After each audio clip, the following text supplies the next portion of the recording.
திருவண்ணாமலையில் 2 காவலர்கள். தப்புதான், தப்புதான். ஒவ்வொரு தனி மனிதன் செய்கிற எல்லா குற்றம் செயல்களுக்கும் அரசாங்கம் பொறுப்பேற்க வேண்டும் என்றால், பில்கிஸ் பானோன்னு ஒரு கர்ப்பிணிய என்ன பண்ணீங்க சார்? அது பழசு சார். அமித்ஷாவுக்கும் அதுக்கும் சம்பந்தம். அப்படியா?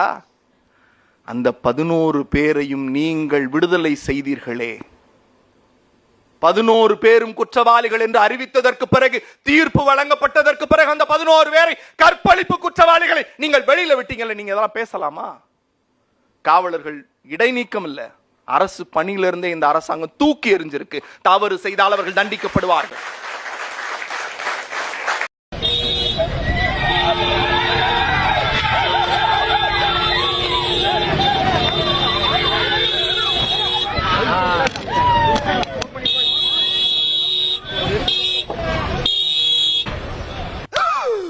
ஐயோ, அட நாசமா போற எடுபட்ட வயலுகளா, நீங்க வேலைக்கார வந்திருக்கீங்க. என்ன உசுரோட வச்சு புதைக்கிறதுக்குன்னு வந்திருக்கீங்கடா.